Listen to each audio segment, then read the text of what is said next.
하나님께서 오늘 우리에게 주시는 말씀을 함께 보도록 하겠습니다. 마태복음 3장 1절부터 12절 말씀 함께 받들겠습니다. 그때 세례 요한이 이르러 유대 광야에서 전파하여 말하되 회개하라 천국이 가까이 왔느니라 하였으니 그는 선자 이사야를 통하여 말씀하신 자라 일렀으되 광야에 외치는 자의 소리가 있어 이르되 너희는 주의 길을 준비하라 그가 오실 길을 곧게 하라 하였느니라. 이 요한은 낙타 털옷을 입고 허리에 가죽띠를 띠고 음식은 메뚜기와 석청이었더라.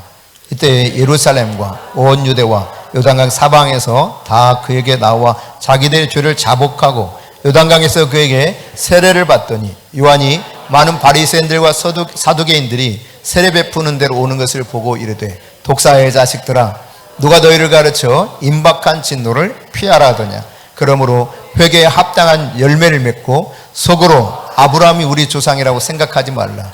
내가 너에게 이르노니 하나님이 능히 이 돌들로도 아브라함의 자손이 되게 하시리라. 이미 도끼가 나무 뿌리에 놓였으니 좋은 열매를 맺지 아니하는 나무마다 찍혀 불에 던져지리라. 나는 너희를 회개하게 하기 위하여 물로 세례를 베풀거니와 내 뒤에 오시는 이는 나보다 능력이 많으시니 나는 그의 신을 들기도 감당하지 못하겠노라. 그는 성령과 불로 너에게 세례를 베푸실 것이요 손에 키를 들고 자기의 타작마당을 정하게 하사 알곡은 모아 곡간에 들이고 쭉정이는 꺼지지 않는 불에 태우시리라. 아멘. 네, 오늘 본문의 이야기는 세례 요한에 대한 이야기입니다. 세례 요한 그러면 메시아 되신 예수님, 그분을 세상에 소개했던 사람이죠. 예수님이 이런 분이다 소개했던 사람이에요. 보라 하나님의 어린 양이로다 이처럼 소개하기도 했는데 이 세례 요한은 사람들을 회개시켜서 예수님 오실 길을 준비하던 사람이었습니다. 바로 그 역할을 위해서 하나님이 세상에 보낸 사람이죠. 마태복음 11장 11절에 보면 예수님께서 이 세례 요한을 뭐라고 말하냐면 인간의 몸, 여자의 몸에서 태어난 사람 중에 가장 최고 아주 뛰어난 그런 자다. 어느 누구도 이보다 더 큰 사람이 없다라고 말할 정도로 칭찬을 받았던 사람입니다. 그는 본래 이제 예수님과 친척 관계죠.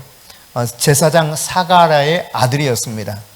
어머니는 이제 엘리사벳이라고 하는 사람인데 예수님의 어머니인 마리아와 친척 관계였고 예수님보다 이 세례 요한은 자기 어머니를 통해서 6개월 먼저 세상에 나온 그런 사람입니다. 그런데 여러분 이 세례 요한이 사실 태어나지 못할 수도 있었어요. 왜냐하면 이미 나이가 들었고 임신이 안 되는 거예요. 그래서 포기 상태였습니다. 그러던 어느 날 아버지 사가랴가 제사장의 반열에 따라서 성소에 들어가서 제사 진물을 드릴 때 하나님께서 거기서 만나주셨어요. 그리고 내년 이맘때 네 아내에게서 아들이 태어날 거라는 거예요. 그러니까 이 말을 들으면서 사실 믿지 못했습니다. 믿기지 않는 거예요. 이미 나이가 들어서 더 이상 임신하지 못하는 때가 와버렸기 때문에 안 된다고 생각하는데 아니, 내년 이맘때 아들 난다 그러니까 이게 안 믿어져. 더욱이 아들을 낳을 때 이름을 요한이라 해라. 이름까지 줍니다. 믿지 못하니까 하나님이 이 세례 요한에게 했던 일이 무엇입니까, 여러분? 말을 못하게 했어요. 벙어리가 되게 많아요, 벙어리. 하나님의 말씀을 믿지 못하면 혹시 벙어리 될 수 있을지 몰라요. 농담이고요. 네, 하나님의 말씀을 믿지 못했을 때 사실 왜 여러분 사가랴로 하여금 일시적이지만 말을 못하게 했을까요? 그 이유는 분명합니다. 믿지 못할 말을 계속 하기 때문에 그래요. 하나님은 기적을 보여주시는 거죠. 근데 이 기적을 믿지 못하는 거예요. 믿지 못하니까 믿지 못할 말을 자꾸 하는 거죠. 하나님 이런 말씀하시는데 에이 그런 일이 어떻게 일어나겠어? 지금 그 하나님이 말씀할 순간에도 못 믿는데 나중에 시간이 흘러가면 믿어지겠어요? 더 안 믿어지죠. 그럼 믿지 못할 말을 하는 것을 아예 차단시켜버리는 거예요. 실제로 여러분 이스라엘 백성들이 이제 요단강을 건너서 하나님이 약속하신 가나안 땅에 들어가게 될 때에 첫 번째 전투를 벌였던 곳이 어디입니까? 여리고성입니다. 여리고성. 여리고성 주민들과 전투를 벌이는데 이 여리고성은 그 성벽 두께가 말이죠. 마차가 왔다 갔다 할 수 있는 2차선 도로예요. 오늘날로 표현하면. 그러니까 성벽 두 개가 상당하다는 것입니다. 2차선이니까요.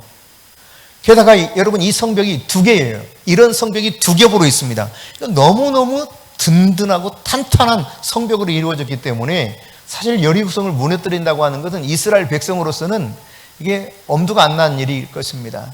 그런데요, 하나님이 이 성을 무너뜨리는 전략을 주시잖아요. 우리가 잘 아는 것처럼 하루에 한 바퀴씩 이 성을 도는데 어떻게 하고 돌라고 그랬어요? 모두 다 침묵하고 돌라는 거예요. 아무 말도 하지 말고 그냥 돌기만 하래요. 왜 그러면 아무 말도 못하게 했을까요? 왜? 말하면 무슨 말 하겠어요? 부정적인 말 하는 거예요. 아니 이 성을 이렇게 돈다고 우리가 이 성 도는데 이 성이 무너진다고 말도 안 돼. 막 서로 난리 날 겁니다. 갑론을박하는 것이 아니라 하나님을 향해서 다 입이 나올 거예요. 이게 무슨 이 더운 날 땡볕에 왜 우리 이렇게 돌라고 하는 거야? 아니 저 위에서 화살을 쏘면 우리 어떻게 되라고? 별별 소리 다 나올 겁니다. 침묵하게 하셔요. 하루에 한 바퀴씩. 그리고 엿새 동안 매일매일 그렇게 돌게 만들죠. 마지막 1회째 7일째 되는 날은 7바퀴를 돌고 소리를 치라 그랬어요. 근데 정말 7바퀴 돌 때까지 아무 소리도 않고 침묵하고 돌았고 마지막 소리 질렀을 때 어떻게 되었습니까? 그 든든한 성벽이 와르르 다 무너져 버렸어요. 이제 겨우 흔적만 남아 있습니다. 그 흔적만. 지금 이스라엘 가면 여리고성에 구 여리고 그 흔적만 남아 있어요. 이 기가 막힌 일이죠. 우리가 여러분 하나님의 말씀을 믿지 못했을 때 하나님께서는 극단적인 처방을 할 수도 있다는 사실을 이 사가랴 선지자를 통해서 제사장을 통해서 알 수 있게 됩니다. 근데 여러분 이 사가랴가 그렇게 벙어리 되어서 1년 지난 다음에 정말 놀랍게 애가 태어났죠. 사내 아이가 태어났는데 자 이름을 지어야 하잖아요.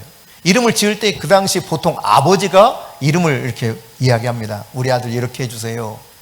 그런데 아들이 지금 아버지가 어떠는 거예요? 말을 못해. 그러니까 이 어머니인 아내 엘리사벳이 요한이라고 지켰다고 그럽니다. 그러니까 지금 친척들이 다 와가지고 하는 말이 아유 무슨 소리? 우리식으로 말하면 학렬이 안 맞아. 학렬이. 요즘 학렬 따지지 않습니다만 과거에는 학렬 많이 따졌거든요. 학렬이 안 맞아서 안 된다는 거예요. 다 안 된다고 그러니까 끝까지 엘리사벳이 우깁니다. 아니다고 우리 아들은 요한이라고 해야 된다고. 그런데 이런 상황이 벌어지고 옥신각신하니까요.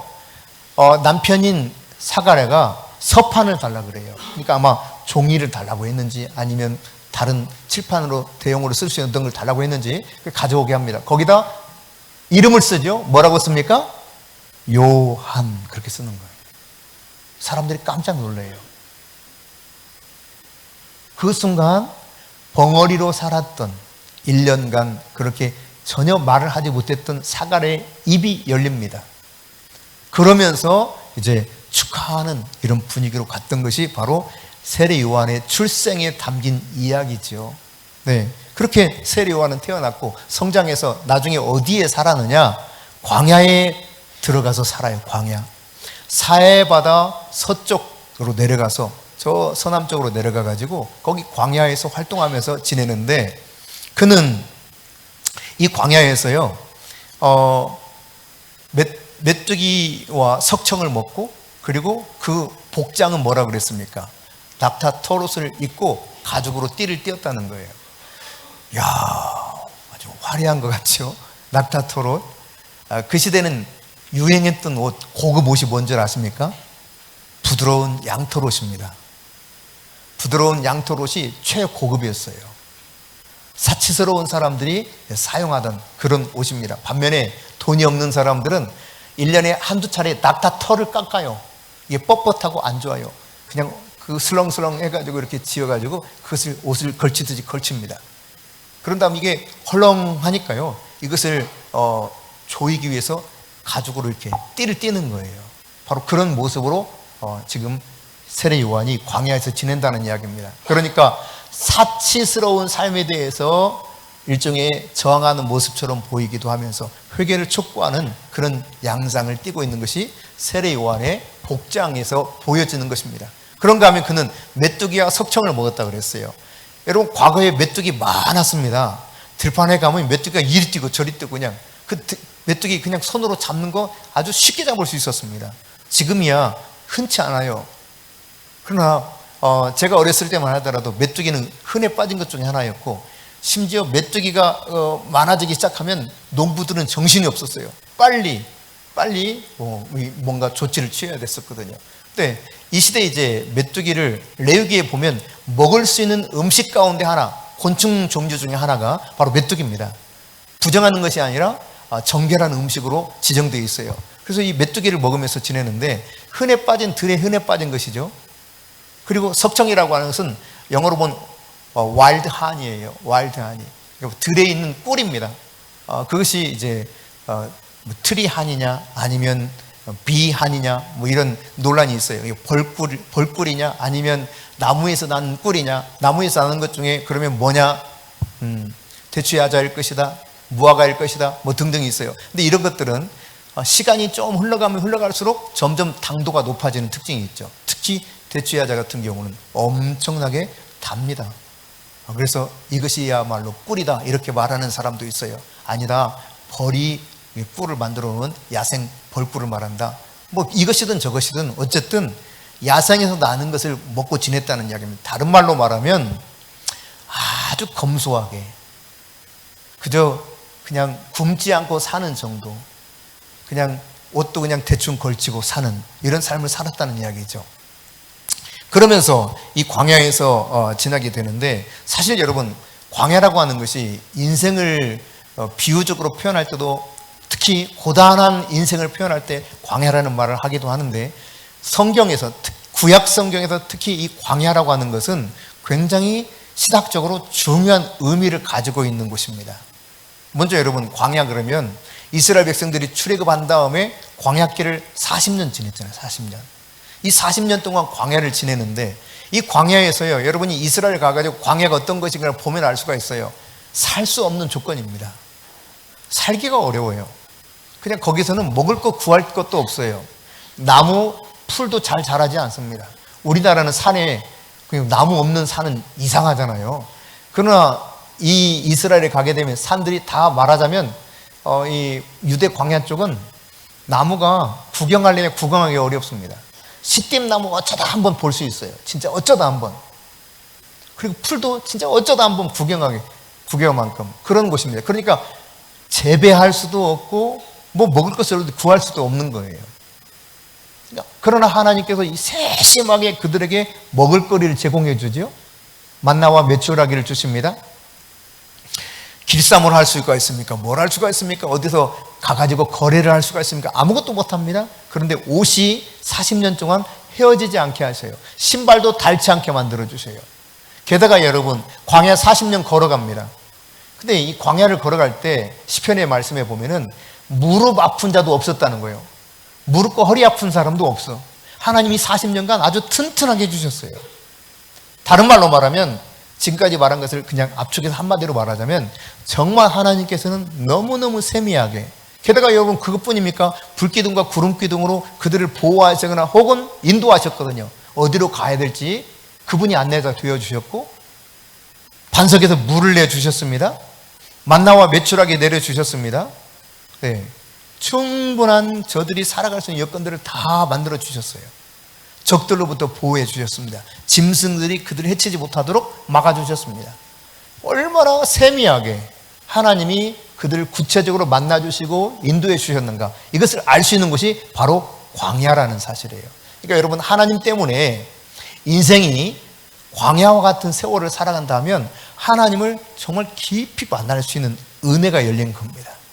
예수님 때문에 광야를 걷고 있습니까? 기뻐하십시오. 세심한 하나님의 그 섭리와 인도와 도우심과 보호하심과 공급하심 다 누릴 수 있게 될 겁니다. 이 광야는요, 선지자들이 하나님과 깊이 있게 교통하는 장소였습니다. 그래서 여러분, 예를 들면 엘리야 선지자 같은 경우가 열왕기상 17장 2절과 3절에 보면은 엘리야가 이제 광야로 가요. 광야로 가는데 이 광야에서 숨어 있을 때 하나님이 어떻게 하시느냐? 하나님께서요, 까마귀를 통해서 먹을 것을 갖다 주십니다. 예. 떡도 주고 물도 주시고 하나님과 거기서 깊이 교제하게 만들어요. 이런 그 이야기를 어렸을 때 설교를 들었던 인도의 한 여성이 그 당시 자기도 그렇게 기도했답니다. 인도에 가면 까마귀가 굉장히 많이 있어요. 근데 그 까마귀들을 보면서 너무 자기가 가난해. 근데 주변 친구들은 좀 약간 그래도 넉넉하게 사는 친구들은 부모님들이 인형도 사주고 뭐도 사주고 하는데 너무너무 자기도 인형이 막 갖고 싶기도 하고. 그래서 하루는 그렇게 기도했대요. 하나님, 엘리야에게 까마귀를 통해서 떡도 주시고 물도 물어다 주셨는데 지금도 하나님이 살아계시는 걸 나 믿어요. 그러니 하나님 저 많은 까마귀들 그 중에 하나 통해서 나에게 인형을 좀 갖다 주세요. 그랬대. 얼마나 참 순수한 기도예요. 여러분도 한번 그렇게 기도해 보세요. 근데요, 이 기도가 실제로 응답이 됐다는 거죠. 내가 그분을 직접 만나서 들은 이야기입니다. 근데 한 번이 아니에요. 여러 차례. 이게 진짜 까마귀가 인형을 물고 오니까 이게 생신지 꿈인지 알 수가 없는 거야. 그래서 또다시 기도합니다. 이거 주세요, 저거 주세요. 진짜 물어다 줘요. 이런 걸 경험하면서 이분이 이제는 사도적인 삶을 삽니다. 아주 많은 사람들을 예수께 돌아오게 해서 수많은 교회를 세웠어요. 엄청난 사람들을 생명을 구원하는 사람, 그렇게 지금 쓰임받고 있는 여성 사역자입니다. 그러니까 하나님이 살아계신단 말이죠. 광야를 통해서 하나님이 이렇게 만나주시고 특별히 선자들을 깊이 하나님 만나서 하나님과 교제하게 만드는 곳이 광야더라.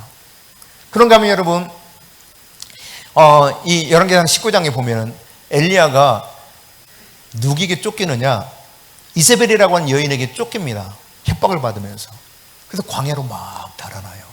그 광야로 피하는, 선자들이 협박을 받아가지고 하나님의 사람들이 박해를 받으면서 피했던 장소가 광야이기도 합니다. 그러나 거기서 끝이 아니죠. 이 광야에서 또다시 하나님 만나거든요, 엘리야가.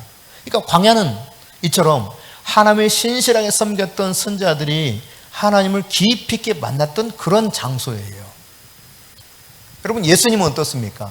예수님이 공생의 사역을 하시기 전 하나님께서는 성령으로 충만하게 예수님을 기름 부어 주시고 광야로 이끌어 가셨어요. 광야에서 40일간 금식하게 만드십니다. 하나님만 바라보게 만듭니다. 아버지의 뜻이 무엇인가를 깊이 생각하게 만듭니다. 이처럼 광야는 세상과 거리를 두고 하나님과 더 가까워지는 바로 그 소중한 그런 장소였다는 사실이죠.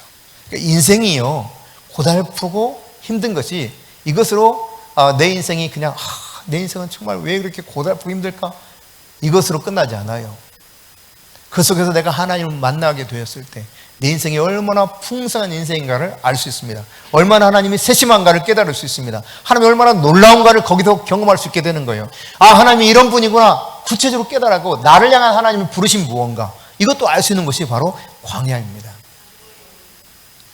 이 광야에서 바로 세례 요한이 말씀을 외쳤던 그런 사람이었죠.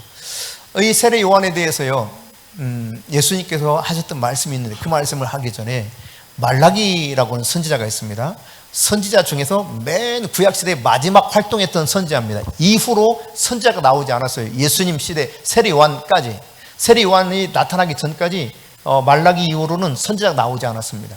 근데 이때 하나님께서 말라기 선지자를 통해서 어떤 말씀을 하셨느냐, 말라기 3장 1절입니다. 같이 읽습니다. 만군의 여호와가 이르노라. 보라, 내가 내 사자를 보내리니 그가 내 앞에서 길을 준비할 것이요, 또 너희가 구하는 바 주가 갑자기 그의 성전에 임하시리니 곧 너희가 사모하는 바 언약의 사자가 임하실 것이라. 그럼 하나님이 사자를 보내겠다는 거예요, 주님 앞에. 그런가 하면 4장 5절 6절이에요. 시작. 보라, 여호와의 크고 두려운 날이 이르기 전에 내가 선지자 엘리야를 너희에게 보내리니 그가 아버지의 마음을 자녀에게로 돌이키게 하고 자녀들의 마음을 그들의 아버지에게로 돌이키게 하리라. 돌이키지 아니하면 두렵건대 와서 저주로 그 땅을 칠까 하노라 하시니라. 그러니까 아버지 마음도 아들의 마음도 회개하게 만들어서 주님을 맞이할 수 있는 준비를 시킬 수 있는 자가 온다는 겁니다. 과연 그가 엘리야라고 표현했는데 그가 올 것이다 그랬어요. 근데 이 말라기 선자를 통해서 말씀하신 엘리야, 그러면 이미 엘리야는 과거에 활동했던 선자 아닙니까? 하늘로 승천하신 바 있습니다. 다시 온다는 이야기입니까? 그 이야기가 아니라고 하는 것을 예수님이 말씀하세요. 예수님께서 마태복음 17장 9절부터 13절 사이에 보면은 이 말라기 선지자를 통해서 말했던 그 선지자, 이 선지자에 대해서 서기관들도 성경 내용을 너무 잘 알기 때문에 엘리야가 먼저 와야 된다고 그랬지, 메시아가 오시기 전, 이걸 아는 거예요. 그 다음 내용에 보면 예수님이 이 엘리야가 과연 먼저 왔다는 겁니다. 그런데 너희들이 알아보지 못하고 이거 너희들 마음대로 그냥 대했다는 거예요. 결국 어떻게 했습니까? 목을 잘라 죽였거든요. 세례 요한을. 헤롯이 그랬지만. 그러니까 임의로 대우했도다. 그런데 이처럼 세례 요한이 그렇게 인간이 마음대로 임의로 대우하면서 그로 하여금 고난의 삶을 살게 만들었던 것처럼 인자도 그러하겠다. 즉 예수님도 이런 고난을 받을 것이다 라는 말씀을 하게 됩니다. 그때서야 제자들이 알게 돼요. 말라기 선지자가 말했던 그 엘리야는 세례 요한이었구나, 이 사실을 알게 됩니다.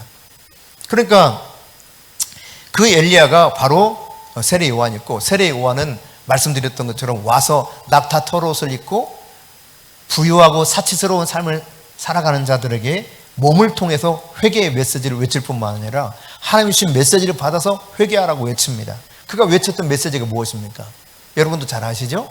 회개하라, 천국이 가까이 왔느니라. 하나님 나라가 가까이 왔다는 거예요. 하늘나라가 지금 왔다, 가까이 왔다 그러는데 이미 여기 아주 가까이 온 상황을 말합니다. 아주 가까이 왔기 때문에 어서 회개하라는 거예요. 하나님 나라는 회개한 자가 들어간 나라입니다. 예수님을 맞이할 수 있는 사람은 누구냐? 바로 회개하고 돌이킨 사람만이 예수님 제대로 만날 수 있게 되는 겁니다.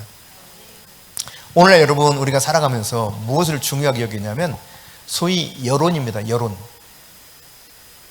여론을 가지고 정치인들이 이용하기도 하지만 일반적인 사람들도 여론을 얼마나 중요시 여기는지 몰라요. 그래서 내가 옳은 생각을 가지고 있어요.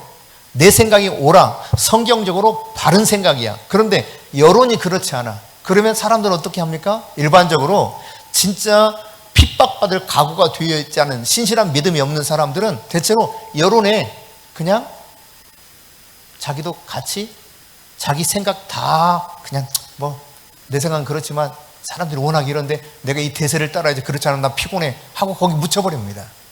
이게 일반적인 성도들의 삶이죠. 그러나 여러분, 하나님께서는 이런 삶을 원하지 않으시죠. 하나님의 뜻과 달라도 많은 사람들이 이와 같은 방식으로 살아가려고 하는데, 여러분, 이것은 주님께서 우리에게 요구하는 삶이 아닙니다.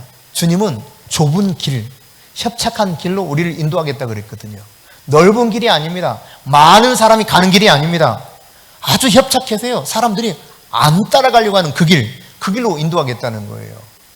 그게 예수님이 말씀하신 생명의 길, 영생의 길입니다. 그럼에도 불구하고 수많은 사람들은 이 길 대신에 그냥 대세를 따르려고 하죠. 그래야 편하니까, 그래야 내가 그 속에서 이익을 좀 누릴 수 있을 것 같으니까. 여러분 어떤지 모르겠어요. 자, 그런데 그 당시 요한이 살던 시대에도 이게 대세였겠죠. 그러나 요한은 이런 대세를 따르지 않았습니다. 광야에 가서 홀로 하나님을 만나고 하나님이 주신 메시지를 외칩니다. 말하자면 비주류 중에 비주류예요. 소수도 아니야. 단 한 사람. 자신만이 그렇게 외치는 거예요. 무엇을 외치느냐? 천국이, 하늘나라가 가까이 왔으니 어서 회개하라고 외칩니다. 회개하라! 하늘나라가 가까이 왔다. 아주 임박했다는 거예요. 만일에 이 임박한 하나님 나라에 대해서 준비되어 있지 않으면 도끼가 그냥 나무를 찍어서 불에 던지는 것처럼 그렇게 불에 던져버리겠다라고 말씀합니다. 그게 세례 요한이 외쳤던 한 사람의 목소리였어요. 소수의 의견도 아니고 아주 적은 단 한 사람의 외침이었습니다. 여러분, 이 광야에서 외치는 회개의 소리처럼 오늘날에도 하나님께서는 비록 작은 소리일지 모르지만, 대세가 아닐지 모르지만 끊임없이 회개의 메시지를 우리에게 주고 있습니다. 회개해야 된다고, 돌아서야 된다고, 진리를 따라야 된다고, 십자가의 삶을 살아야 된다고 끊임없이 하나님 들려주고 있어요. 이 소리에 귀를 기울여야 되는데 대부분의 사람들은 이 소리에 귀를 막아버리죠. 나를 생명으로 이끌 세미한 음성에 귀를 기울여야 되는데 이 말씀을 들으려고 하지 않습니다. 오늘 여러분 1절과 2절 다시 한번 보겠습니다. 같이 읽습니다. 그때 세례요한이 이르러 유대 광야에서 전파하여 말하되 회개하라 천국이 가까이 왔느니라 하였으니 그랬어요. 그렇습니다. 요한은 예수님이 오실 그때가 지금 아주 임박했으니 어서 회개하라고 외치고 있습니다. 광야에서 우리가 들을 수 있는 소리, 그것이 무엇입니까? 광야는 하나님을 깊이 만날 수 있는 장소라고 그랬어요. 그 광야에서 들려오는 소리 귀를 기울여야 되는데 그 소리가 어떤 소리냐? 회개하라는 소리입니다. 회개. 우리에게 진짜 생명을 가져다 준 소리에 귀를 기울이라는 이야기입니다. 요즘 여러분 어떤 소리에 여러분의 귀가 민감하게 열려 있습니까? 많은 사람들이 외치는 소리 아니에요 혹시? 우리 학생들 여기 몇 사람 있는 것 같은데 학교에서 마치 동성애가 자연스러운 것이고 합당한 것처럼 책을 통해서 선생님들의 가르침을 통해서도 많이 들을 수 있습니다. 미국에서는 뭐 더 말할 나이도 없지요. 그래서 성경은 전혀 그렇지 않다고 가르치고 있어요. 근데 대세를 따르지 않으면 눈치 보이니까 사람들한테 왕따 당할 것 같으니까 그래 그냥 나도 모른 척하고 눈 감아주자 동조하는 것처럼 말해주자 하면서 따라간다면 주님의 이 소리에는 내가 정반대로 생각하고 판단하고 결정하고 있다는 이야기입니다. 어디 학생들 뿐이겠어요. 우리가 이 땅에서 살아가면서 수많은 여러 가지 일들과 사람들의 관계 속에서 어떤 생각과 판단을 하느냐. 네. 회개의 메시지를 귀 기울이기보다 나를 살릴 그 음성을 듣기보다 적당하게 타협하면서 살아가는 것이 편하고 나한테 당장 이익이 될 것 같은 그것을 취하는 여기에 내 마음을 뺏기고 내가 그런 소리에 귀를 기울이고 있다면 주님이 말씀하시는 것과 너무 반대의 삶을 살고 있다는 사실을 깨달아야 됩니다. 여러분 비진리가 진리처럼 그냥 큰 소리 치잖아요. 그것이 사실인 것처럼 막 떠들어야 됩니다. 그리고 그것을 여론화시킵니다. 여론. 몰아가려고 합니다. 진리가 아닌데 거짓인데 이것이 마치 진짜인 것처럼 막 여론몰이를 해요. 그래서 자기의 정당성을 입증해내려고 합니다. 이것이 우리나라에서도 다양하게 시도되고 있지 않습니까? 이런 일들을 볼 때 사람들은 피곤하거든요. 그런데 이런 소리에 귀를 기울이는 사람들이 또 있단 말이에요. 이런 일들이 비일비재해요. 예, 정치, 경제 모든 분야에서 다 그렇습니다. 교육 분야에서도 마찬가지고요. 오늘 여러분 광야에서 외치는 소리를 들을 수 있어야 됩니다. 하나님의 음성을 듣고 정말 내 자신이 이 회개라고 하는 것은 마음으로부터 변화를 이야기하거든요. 겉으로 변하는 척 보여주는 것 이것이 아닌 내 중심의 변화를 말합니다. 메타노이아. 마음이 완전히 180도 방향 전환을 하는 거예요. 내 심령의 변화를 말하는 것입니다. 내 심령이 완전히 변하지 않으면 나는 지금 하나님 들리는 음성에 대해서 계속 거부하고 있는 거예요. 두 번째로 오늘 광야에서 우리가 들어야 될 소리는 3절입니다. 같이 읽습니다. 그는 선지자 이사야를 통하여 말씀하신 자라 일러스되 광야에 외치는 자의 소리가 있어 이르되 너희는 주의 길을 준비하라 그가 오실 길을 곧게 하라 하였느니라 그랬습니다. 여러분 광야는 하나님을 경험하는 곳이죠. 하나님이 누구신지 하나님이 어떤 식으로 나에게 다가오셔서 말씀하시는지 모든 것을 경험하는 것인데 세례 요한은 자기 자신을 인식할 때 뭘로 인식했냐는 거예요. 이 당시 여러분 사람들이 세례 요한에게 막 몰려왔어요. 몰려와서 정말 세례 요한이 하는 말을 다 듣기 원했고 세례 요한에게 세례를 받기 원했습니다. 왜 세례 요한이라고 하냐면 요한이 많아. 그 중에 세례를 주는 요한이다 해서 세례 요한인 거예요. 요한이 많아서 영수야 하면 과거에 우리 동네에서 영수야 그러면 몇 사람 쳐다봤거든요. 철수야 그러면 몇 사람 쳐다보고 이런 거 똑같아요. 그래서 세례자 요한이다 이렇게 붙인 거예요. 그러니까 이 요한이 막 외칠 때 사람들이 그 음성을 듣고 유대 전역에서 몰려왔습니다. 나도 세례받기 원합니다. 나도 우리 요한 선생님한테 세례받기 원합니다. 막 몰려왔어요. 근데 이때 이런 말도 합니다. 당신이 선지자들이 예언한 그 오실 메시아 당신 혹시 메시아 아닙니까? 이렇게 말했어요. 이 말은 무슨 말입니까?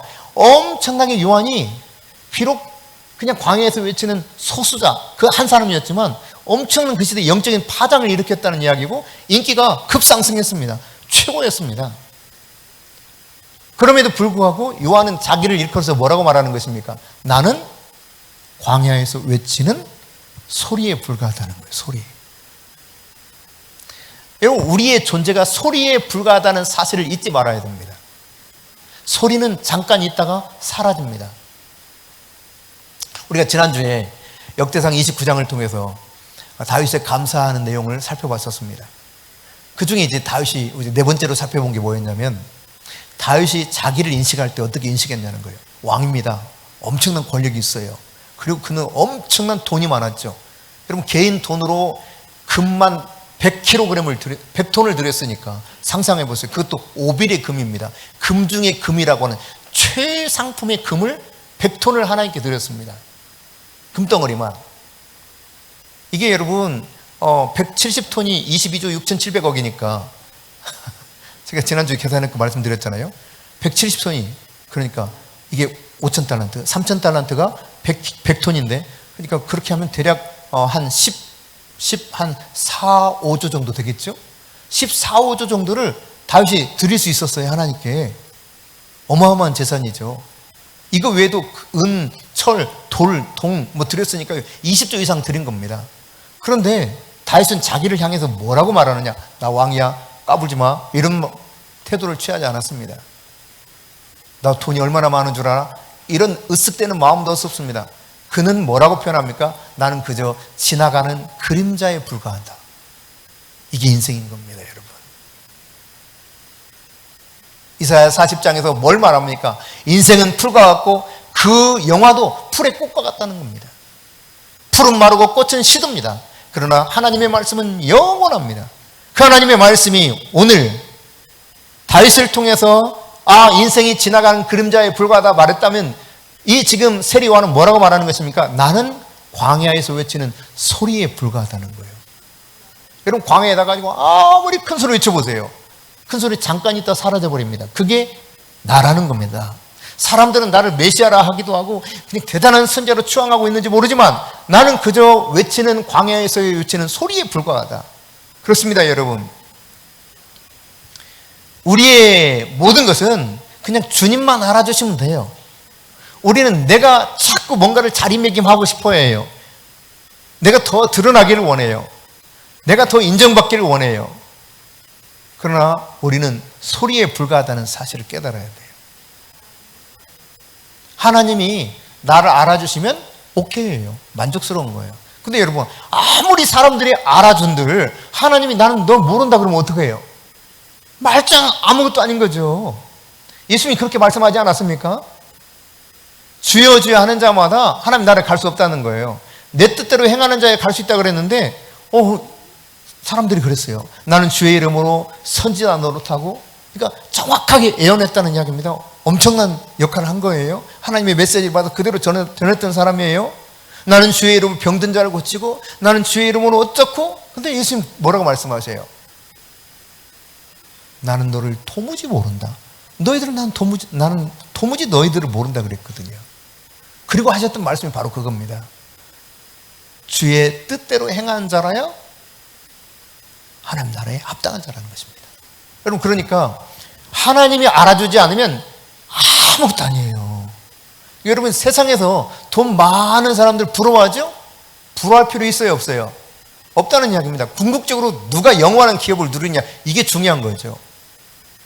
지식이 많고 권세가 있는 사람, 명예가 있는 사람 엄청 부러워합니다. 그러나 여러분, 그거 있으면 뭐 하겠어요? 주님이 나는 너를 도무지 모르겠는데, 난 주님 위해서 얼마나 헌금 많이 했는데요. 주님 위해서 얼마나 봉사를 많이 했는데요. 주님의 이름으로 내가 이렇게 병든 자도 고쳤는데요. 난 너 몰라 하면 끝이에요. 그러나 여러분, 세상 사람 아무도 몰라줘도 주님께서 그래, 참 잘했다, 착하다, 충성스러운 내 아들이구나, 그렇게 칭찬해 주시고 인정해 주시면 그것으로 족한 것입니다. 그게 최고인 거예요. 여러분, 다윗을 보세요. 지난주에 말씀드렸잖아요. 아버지조차 아들 취급 안 할 정도입니다. 그런데 하나님은 그를 인정했거든. 내 마음에 합한 자다. 하나님의 인정을 받습니다. 하나님의 인정을 받으니까 사람이 몰라주는 목동에 불과하지만 결국 왕이 돼요. 가장 하나님이 기뻐하시는 왕으로서 통일 왕국을 이룹니다. 하나님의 성전을 세울 모든 것들, 사실 여러분 솔로몬은 이 다윗에 비하면 너무 순조롭게 한 거죠.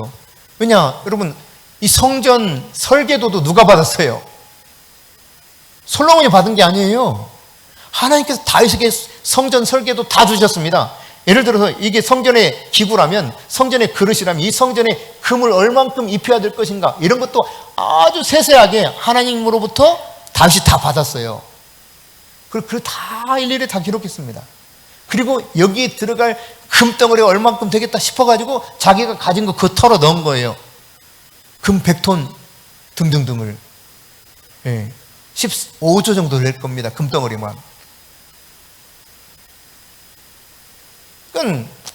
그런 다윗인데, 그런 다윗은 자기를 사람들이 몰라주는 때에 하나님이 그걸 알아줬단 말이에요. 왜? 그 마음 중심이 하나님을 향해 있기 때문에 그렇습니다. 어렸을 때부터 그랬어. 어렸을 때부터. 목동으로서 들에서 양을 칠 때에도 얼마나 주님의 심장에 합당한 자로 있었는지 몰라요. 그러니까 양 100마리 중에 한 마리 잃어버리면 그 목자는 어떻다 그랬어요? 91마리 두고 가서 잃어버린 한 마리 찾는다 그랬잖아요. 마치 그런 심정을 가지고 이 다윗이 심지어 사자가 물어간 양 새끼 한 마리를 끄집어내려고 양의 그 사자의 입을 벌렸다 그랬잖아요. 여러분 이게 여러분 상상이 돼요? 죽을지 모르는데. 그런데 목숨을 아까워하지 아니하고 그 맡겨진 양무리를 지키기 위해서 최선을 다했던 것이죠. 그 중심을 보신 거예요. 하나님이. 하나님이 인정하면 하나님이 높이십니다. 그러나 아무리 인간적으로 높아졌다 할지라도 하나님 인정하시면 아무 소용이 없는 겁니다. 오늘 여러분, 내가 세례 요한처럼 광야에서 외치는 자의 소리에 불과할지라도 하나님이 나를 인정해 주면 돼요. 아멘. 내가 제대로 그 메시지를 전달하면 소리면 되는 것입니다. 내가 사라져도 그 사명 감당하면 되는 것이에요. 그러나 내가 화려하게 남아있은들 정말 주님이 원하는 소리의 역할을 제대로 감당하지 못했다면 아무 쓸모없게 되는 것이라는 사실을 우리가 깨달아야 됩니다. 그래요. 여러분, 내가 어떤 존재인가를 알아야 진짜 회개할 수 있고 감사할 수 있어요. 세례 요한은 나는 광야에서 외치는 소리라고 하는 이 사실을 분명하게 인식하고 있었기 때문에 왜 회개해야 되는가? 자신이 회개하지 않았다면 회개의 메시지 선포하기도 어렵죠. 그는 있는 삶, 여기에서 자족할 줄 알면서 감사할 수 있었습니다. 불평했던 삶이 아니란 이야기입니다. 맨날 메뚜기 먹고 들에서 그냥 떨어지는 거 하나씩 주워 먹고 그 옷이 입을 거리 없어가지고 낙타 털 좀 잘라가지고 엉성하게 지어서 그냥 그 거칠거칠한 옷을 걸치고 너무 헐렁헐렁해가지고 그냥 매야만 되는 끈으로 가지고 매야만 되는 그런 옷을 입고 있는다 할지라도 그는 하나님으로부터 오는 메시지를 받아서 전달하는 소리의 역할을 잘 감당했다는 사실입니다. 오늘 여러분, 내가 주님이 주신 사명 감당한 후에 흔적도 남기지 않고 쫙 사라져버린 소리, 그러면 가장 훌륭한 삶을 사는 것입니다. 아멘. 세 번째, 마지막입니다. 7절, 8절 우리 같이 읽어보겠습니다. 시작.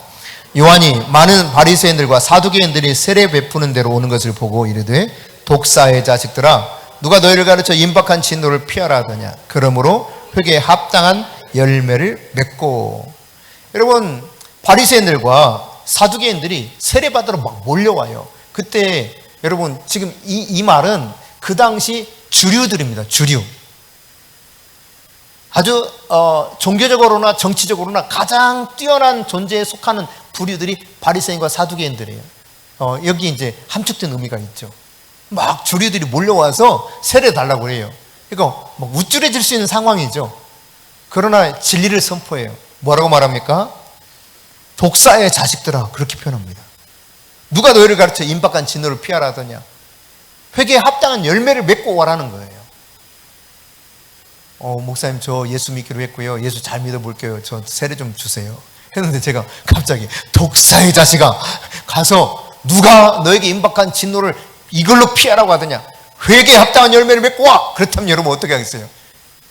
아니 뭐 여기만 표현 줄 알아? 진짜 웃기네요. 아마 다 달아날 겁니다. 다 달아날 거예요. 진리를 선포하면서 회개하라 그러면 달아나기 십상이다니까요. 그런데 당당하게 그렇게 외칩니다. 회개에 합당한 열매를 맺으라는 것입니다. 임박한 진노를 어떻게 그렇게 해서 피할 수 있겠냐는 거예요. 세례만 받으면 되는 줄 아느냐는 이야기입니다. 아니라는 게 없습니다. 삶의 변화가 필요하다는 이야기죠. 그러니까 가시적인 열매가 있어야 된다는 이야기입니다. 말로만 회개했다고 되는 것이 아니고 눈물 흘려 내가 회개하는 것이 아니고 실제적 삶의 변화를 말하고 있는 거예요. 여러분 나무에서는 반드시 열매가 열리게 되어 있죠. 뭐가 나무에서 엉겅퀴를 구할 수가 없습니다. 포도나무에서 감람 열매를 구할 수가 없습니다. 그것이 성경의 이야기입니다. 이거 진리죠. 그렇습니다. 이게 사실이기도 합니다. 그러면 우리가 나무에서 거기에 합당한 열매가 맺는 것처럼 회개했다면 회개한 열매가 나타난다는 이야기예요. 아멘? 그렇습니다. 여러분 동의하시죠? 회개라면 회개의 열매가 나타나게 되어 있는 거예요. 그 회개에 합당한 열매를 맺으라는 것입니다. 왜 독사의 자식이라고 그렇게 막 외칩니까? 사실 여러분 아담과 하와 때부터 시작해서 다 독사의 자식들입니다. 우리 모두가 독사의 자식들이에요. 회개하지 않는 한. 왜 그렇습니까 여러분? 뱀에게 속아서 하나님을 거역하고 말씀에 불순종하면서 죄와 저주 가운데 빠져있던 자들이 바로 아담의 후예들 아닙니까? 그렇습니다. 이들이 지금 멀쩡하게 종교적으로 정치적으로 높은 위치에 있는지 모르지만 진리를 안다고 생각하면서 율법적으로 열심히 살아가고 있다고 여길지 모르지만 하나님의 말씀의 기준에 비추어서 그 속사람을 보았을 때는 반드시 회개해야 된다는 거예요. 지금 상태로는 안 된다는 것입니다. 그래서 누가 보면 군인들은 강탈하지 말고 있는 것을 너희들이 받는 임금 그거 족한 줄로 알고 남의 거 빼앗지 말고 세리들은 받는 세금 받을 것만 제대로 받고 세금 막 덧붙여서 뜯어내지 말고 뭐 이런 일을 구체적으로 이야기하거든요. 그러니까 회개에 합당한 열매는 아주 구체적인 거예요. 내 삶에서 내가 정직하게 살아가는 것입니다. 잠언에서는 그런 삶 가운데 하나를 뭐라고 말하면 저울추를 속이지 말라 그러거든요. 상인들이 하는 방법 중에 하나가 바로 이런 거죠. 예컨대 여러분 위에는 아주 극상품을 놔둬. 근데 저 밑에 가면 어때요? 조그마한 거 막 터진 거 상한 거 집어넣어요. 그걸 팔아먹어요. 이런 거 하지 말라는 거예요. 예컨대 아 이거 좋아요 그랬는데 아니야. 그냥 거기서 좋은 것처럼 보이기만 하는 거죠. 회개에 합당한 열매는 바로 이런 것으로부터 완전한 변화된 진짜 선한 삶을 말하는 것입니다. 여러분 마태복음 5장 16절 같이 보겠습니다. 시작. 이같이 너희 빛이 사람 앞에 비치게 하여 그들로 너희 착한 행실을 보고 하늘에 계신 너희 아버지께 영광을 돌리게 하라. 아멘. 아멘입니까? 아멘이십니까? 너희 착한 행실을 사람들이 보고 너희 하나님 아버지께 영광을 돌리게 하라. 이게 주님 말씀입니다.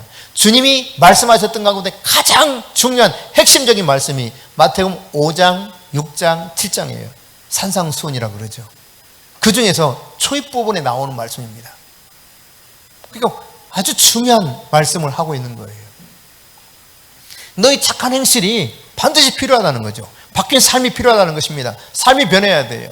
지난주에 다윗의 감사에 대해서 설교할 때 이 말씀을 듣고 한 청년은 자신이 정말 커피값 하루에 2,000원 이것만큼도 하나님께 감사하지 못했구나 생각하고 즉시로 36만 5천 원 헌금했노라고 하더라고요.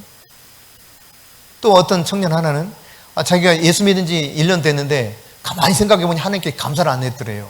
그래서 그날 깨닫고 처음으로 그 자리에서 바로 온라인 통해서 감사헌금 드렸다고 그래요. 제가 그래서 야 여지껏 한 번도 감사를 안 했어? 뻔뻔하네 그랬어요. 제가 뻔뻔하죠. 어떻게 그렇게 살 수가 있어요. 근데 회개에 합당한 열매는 내가 말씀을 들었으면 거기에 바른 반응을 보이게 되어 있습니다. 아 그래야 되는데 아니라는 이야기죠. 구체적인 열매가 있어야 돼요. 진정으로 회개했다고 하는 증거가 과연 예수 믿는 나에게 있는가라고 하는 것이죠. 다윗은 100톤을 들였다니까, 금만. 지도자들도요, 다 그들이 지도자들이 한꺼번에 모아가지고 170톤 들였어요, 금덩어리만. 금으로 된 동전만 여러분 얼마나 걸었어요? 120억. 120억. 그리고 이 금만, 말씀드렸죠? 22조 6,700억. 잊어버리지도 않겠다. 여러분, 구체적으로 이렇게 뭔가 하나님 앞에 표현하는 거예요. 사람들이, 저 사람 변했구나.